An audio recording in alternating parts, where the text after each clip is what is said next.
piano we built for this movie, The Homesman, the problem with this is that it's out in the elements and it disintegrates. But I think it's a noble death for a piano. The wind is a big feature in the movie, and we thought that it'd be great to be able to tune the wind.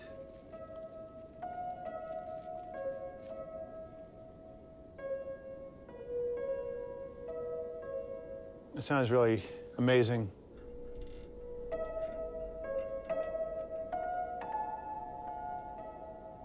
This is part of the fun of experimenting. You know, you figure this stuff out.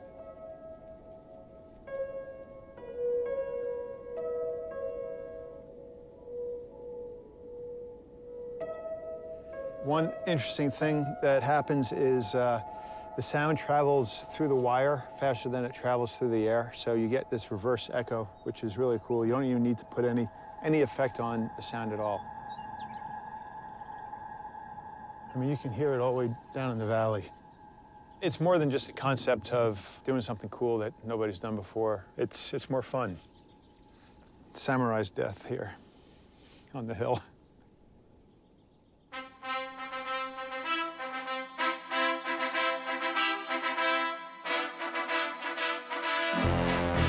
When you hear Rocky, everybody in the audience knows what's going on. The composer is a storyteller. Music has the ability to shape and in some cases alter or even subvert what the filmmaker is communicating. The score is the heart and the soul of the film. Film music can make an exciting scene more exciting. We call it emotion lotion, because you can make you feel anything we want you to feel. It's being able to communicate on a level that they can't tell in pictures. Great film music can elevate.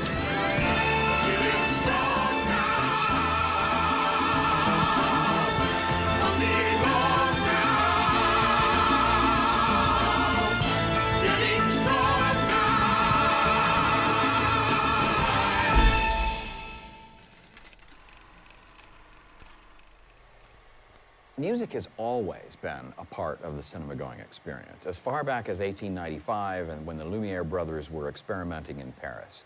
In the earliest days, it is true, music was thought of as something to cover up the noise of the projector. Silent films were never silent. There was at least a pianist in the smallest Nickelodeons, and sometimes the bridge between them was a theater organ.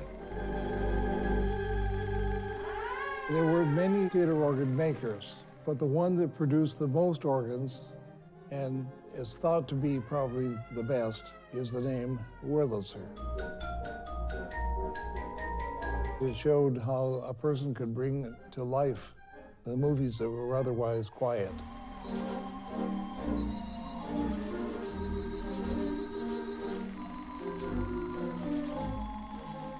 They either did a score that was printed for them, or they improvised and created their own. They were made part of the movie-going experience.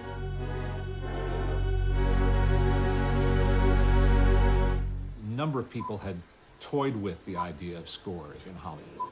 Max Steiner's score for King Kong in 1933 was a landmark.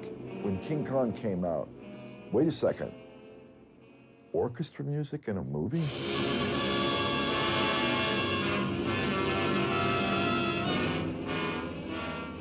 The only reason he was able to do it is because the movie wasn't scary, it looked kitschy and stupid, because it was kitschy and stupid. But then he put that music in.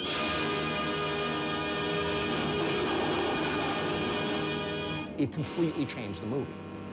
It made it frightening.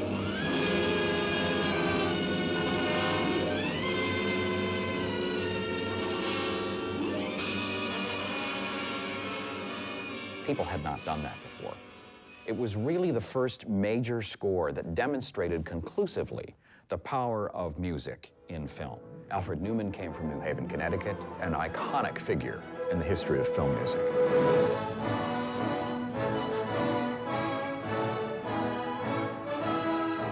sound that favors horns and woodwinds. My father was Alfred Newman.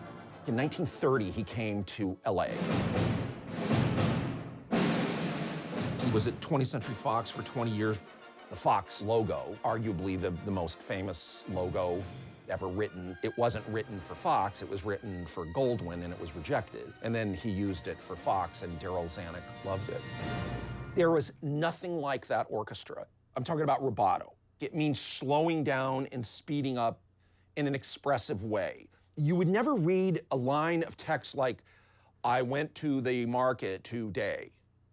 I went to the market today. You'd have a structure of a phrase. That is so uber important in music. They became expert at making that musical. That helped define what we know as the classic Hollywood sound. A spotting session is the first time we all get together, look at the movie, and decide where the music's going to go and what type of music it's going to be. All movies, the first 20 minutes are too slow because we're laying pipe. So we want the music to be something but not crazy. The goal of the spotting session is to have a dialogue with the composer that you've probably been postponing. I've done my work, I've done my design, I've cast the movie, I've shot it. We've done all our beautiful photography. We've done all our super brilliant editing. Now it's going through and trying to communicate what I've heard in my mind.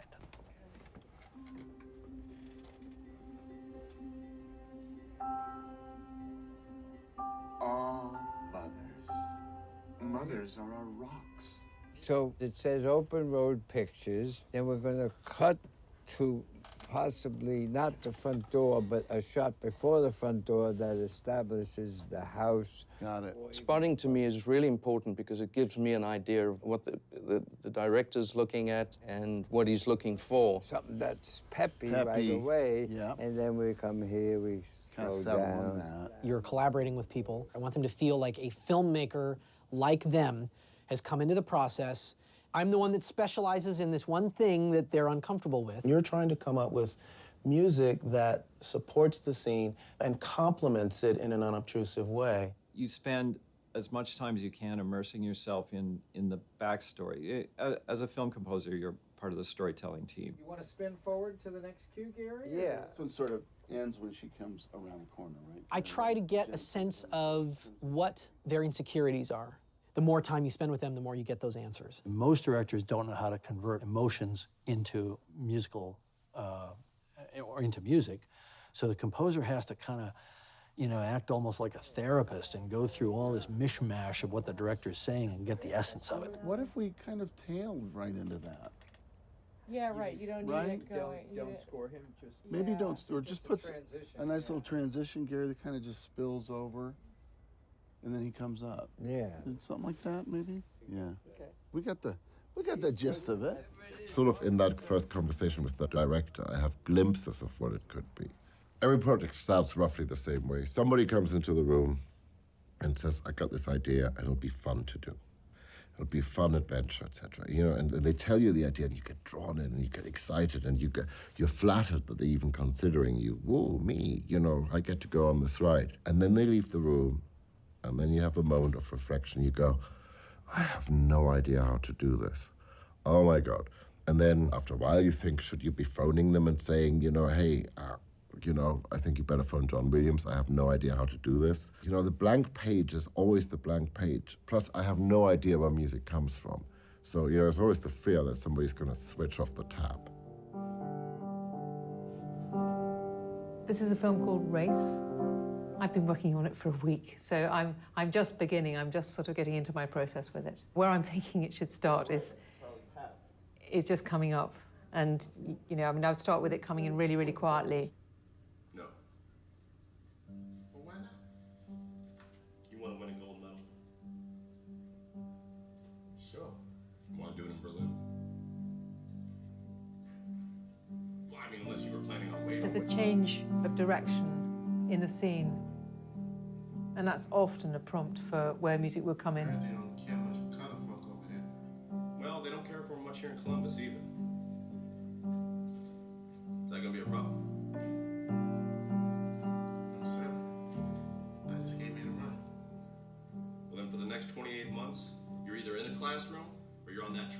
every hour, every day. As a composer, when you're sitting there watching a film, it's not like watching a play or real life. There's camera positions, there's cuts. It's an incredibly artificial medium in a way, and it's really nothing like real life. We have to find clever ways to introduce something familiar. A motif is a group of notes that might highlight what a film score is. A good example would be Close Encounters. Dun, dun, dun, dun, dun. Beethoven was one of the first composers to really take a theme or a motif and spin it out in a huge way. Beethoven's Fifth Symphony. The entire piece is based on that ya-da-da-da rhythm. Simple hooks, just like a pop song, but you're then casting them in different lights. By using motifs, it helps you to understand the relationships in the story. Dear Baba. When you hear a certain motif, you connect it.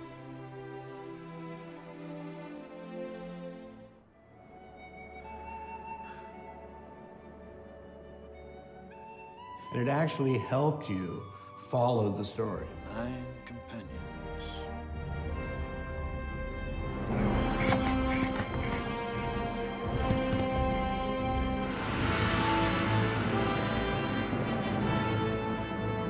By the time we get to the end of the film, when you play that music in its full glory, it's already familiar to the audience. We're kind of building things up to that main course.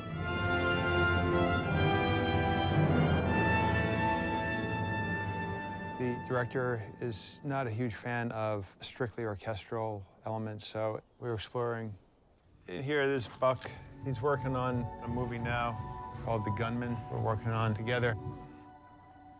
We're a little bit under the gun, and that's nerve-wracking. One of the things we were working at was processing these kalimbas. It's just a simple African instrument. The next week we'll be here quite a bit. I'm pretty relaxed about it.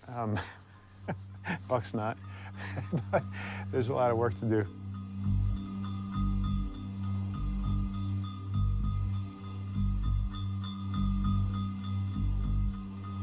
It's the kalimba you hear.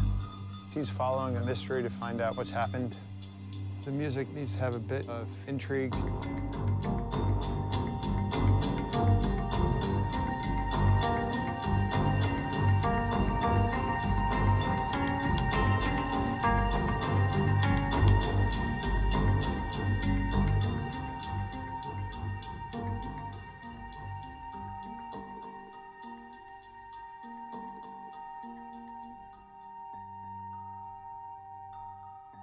I think we cracked the puzzle on this pretty quick. As film grew up in terms of the subject that they were tackling and what the filmmakers themselves were seeking, film music itself changed. It became more modern in style. It embraced jazz. A Streetcar Named Desire was Alex North's first film score. And he comes in with a history of having written ballets and concert works in New York and tackles his first film assignment and writes the most revolutionary score of all time.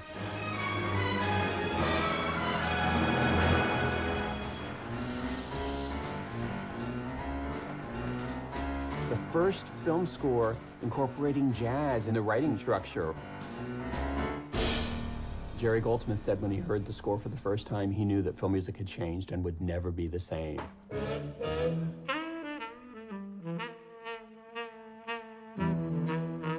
Bond.